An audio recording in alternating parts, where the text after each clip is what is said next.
Have you ever been hurt by someone and carried that pain for years afterward? That person has already moved on with their life. Maybe they've forgotten you completely. Maybe they don't even remember your name anymore. But you still replay that day, that sentence, that look over and over in your mind. It comes back to you at night when you lie down to sleep. It's still there in the morning when you wake up. Here is a painful truth that no one ever tells you. Holding a grudge doesn't punish the person who hurt you. That person is sleeping peacefully right now, completely unaware. You're the one fighting the same battle all over again, every single night. Holding on to resentment is like drinking poison yourself and waiting for the other person to die. Today's story is about a blacksmith known for his strength, but not for his forgiveness. A man who could shape the hardest iron with his bare hands could never melt the one wound sitting inside his own heart. Not until life showed him something no fire could ever burn away. Stay with this story until the very end, because maybe it's finally time to put down a weight you've been carrying quietly for far too long. A long time ago, at the foot of tall mountains, where a narrow path wound through rows of pine trees, there stood a small town. At the edge of that town was a blacksmith's shop, and the sound of hammer on anvil never seemed to stop. The man who owned it was known throughout the town for his skill. Every sword he forged was sharp, every horseshoe he made was strong, every tool that left his hands was flawless.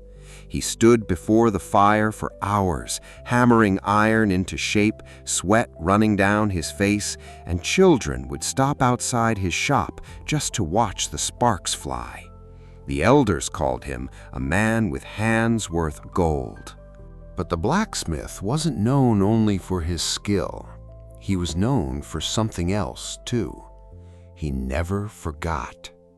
He remembered even the smallest wrongdoing for years. He never forgave even the slightest insult. If someone wronged him once, he would never speak to them again, would never even nod in greeting. The villagers knew this about him. They called him the hard-hearted blacksmith. Some thought this made him strong. Others simply felt sorry for him. In his younger years, he had started a business with his closest friend, a weaver. Together, they dreamed of opening the biggest shop in town.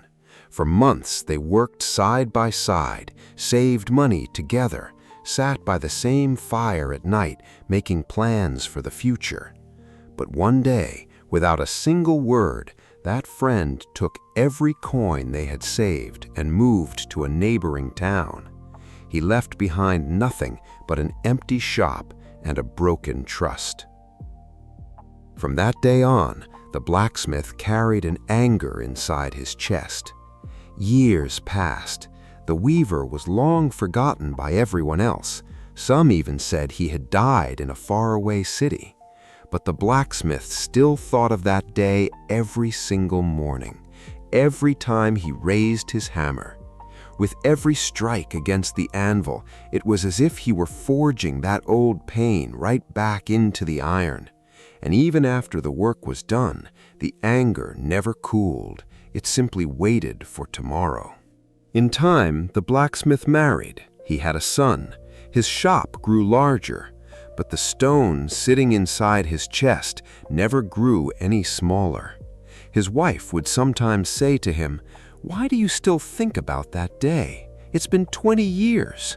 He would only shake his head and say, "You wouldn't understand," and go back to his work. The villagers knew about this too. Behind his back, some would say, the blacksmith isn't hammering iron. He's hammering his own heart. Others whispered, his strength was never in his arms, it's in the grudge he refuses to let go of. One evening, as the sun sank behind the mountains, an old wandering monk arrived in the town. He carried a worn, patched bag on his back and a simple wooden staff in his hand. His feet were bare, but he showed no sign of exhaustion. He sat in the town square and quietly took in everything around him. People approached him with curiosity and began sharing their troubles one after another. Some spoke of sickness, some of hardship, some of unrest within their own families. The monk listened to each of them patiently, never rushing to give an answer. That evening, once his work was finished, the blacksmith wandered over to the square out of curiosity. His hands still smelled of smoke, his arms still ached from the day. When the monk saw him, he smiled. "Your hands look very strong, friend," the monk said, "but there's an old fire in your eyes. It's as if you're still hammering something, even though there's no iron left there anymore." The blacksmith was startled and a little unsettled. "What do you mean by that?" he asked, a slight edge in his voice. Instead of answering, the monk gave him a task. "Bring me your most cherished tool tomorrow," he said. "There's something I want to show you." That night, the blacksmith couldn't stop thinking about this strange request. He couldn't sleep. The monk's calm, knowing eyes stayed with him in the dark. The next morning, the blacksmith brought the hammer he had forged with his own hands years ago, the one he loved most. Its handle was darkened from years of sweat, its head worn smooth from thousands of strikes. The monk took the hammer, studied it carefully, and asked, "How long have you used this hammer?" "Over 20 years, the blacksmith said proudly. "It was my father's before me. Nothing else is as reliable." The monk nodded. "Tell me, does this hammer wear down a little with every strike?" "Of course," the blacksmith said. "Every piece of metal wears down with use. That's why a craftsman sharpens his tools regularly, balances them, keeps them true." The monk looked into his eyes and his voice softened. "Then tell me, son, that anger, that grudge you've carried in your heart for 20 years, doesn't it wear you down a little more each day, too?" The blacksmith fell silent. The words struck him like a blow from his own hammer. His throat tightened, but no answer came. The monk continued, "You throw iron into the fire, you hammer it, shape it, then plunge it into water to make it strong. Every tool you own, you sharpen with care, you balance, you reshape when it needs reshaping. But you have never once put your own heart into the fire. You have never reshaped it. For 20 years you've walked around with the same wound, and every day you make that wound a little deeper too." The blacksmith looked down at the hammer in his hand, then at his own palms. Something stirred inside him, though he didn't yet fully understand it. The monk gave him a simple, strange task. "Tomorrow morning," he said, "go to your workshop, take every scrap of iron you have, and carve into each one the name of the person who hurt you. Then carry them on your back for an entire day. When you go to the market, when you go to the field, when you walk home, carry them the whole time. Come find me tomorrow evening, and we'll talk." The blacksmith found the request strange, even pointless, but his curiosity got the better of him, and he agreed.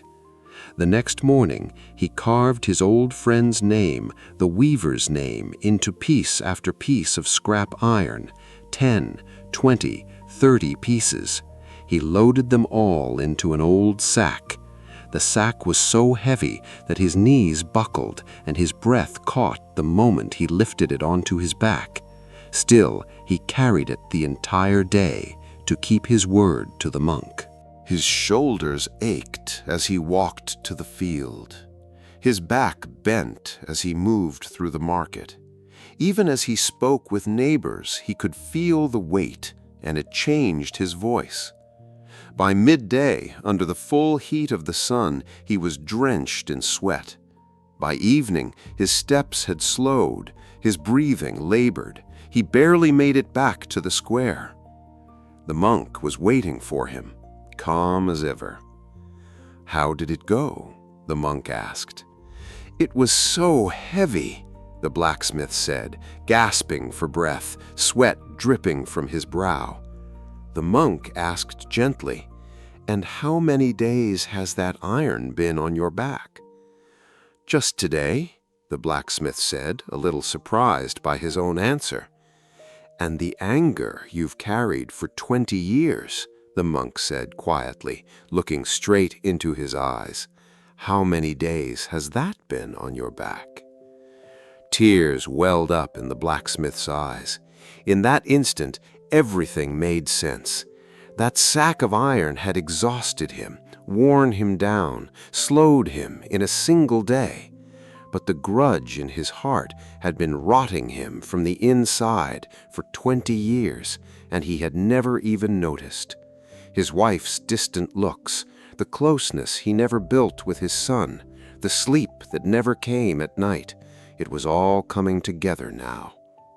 "Forgiveness," the monk said, his voice still calm but heavy with meaning, "isn't about proving the other person right. Forgiveness is putting down the sack that's been on your own back. That person may not even know the weight you've been carrying. Maybe they forgot long ago. Maybe they're moved on with their life. Maybe they're not even in this world anymore. But you are still carrying that sack every day, every step." That night, the blacksmith went home but couldn't sleep. The monk's words echoed in his mind. His wife sat beside him, took his hand, asked nothing, just waited. In the morning, he went to his workshop. He gathered every piece of iron he had carved a name into and threw them all into the furnace. The flames softened them, stripped them of their shape, burned away everything they used to be for hours. Out of that iron, he made something new, a bell. He worked on it for days. With every strike, he felt something inside him grow a little lighter. When it was finished, he hung it in the town square and began ringing it every morning at sunrise. Its sound carried through the whole town, sweet and clear. The villagers asked him, "What does this bell mean, blacksmith?" He smiled and said, "This bell is the sound of a weight I used to carry. It caused me pain for years. Now it doesn't hurt anyone. It just makes something beautiful." Over time, the blacksmith changed. He smiled more. His words grew gentler. He began spending more time with his son. The man who once never forgave anything became someone the whole town turned to for help settling disputes. People brought him their troubles, and he listened with patience. Years later, when the blacksmith had grown old, he would tell his grandchildren, "The person you resent has already moved on with their life. If you're still suffering because of them, you're not punishing them anymore. You're punishing yourself. One day you might forget the name of the man who hurt you, but you'll never forget the weight you carried because of him. So the moment you're able to put it down, put it down." This story teaches us 3 things. First, refusing to forgive doesn't change the past. It only poisons the present. Something that happened years ago will hold your today and your tomorrow hostage for as long as you let it. Second, the anger you carry doesn't wear down the person who hurt you. It wears down you. It exhausts you. While they may be sleeping peacefully, you're the one fighting the same battle again every single night. Third, forgiveness isn't weakness. Forgiveness is the courage to put down the sack you've been carrying on your own back. The strongest people are the ones who can set down the heaviest weights. Think about it for a moment. Is there a sack you've been carrying for years, one with a name on it you don't even want to remember? Maybe it's a family member, maybe an old friend, maybe a stranger you barely remember anymore. That person may have already forgotten you. They may have moved on, found their own happiness, and have no idea you're still thinking about that day. So why are you still carrying that sack? Maybe you won't be able to put it all down today. Forgiveness rarely happens in a single day. It takes time, it takes patience. But today, you can put down just one, even the lightest one, and that small step alone might crack open a door that's been closed for years. Now I want to hear from you. Tell me in the comments, who have you been carrying a weight for?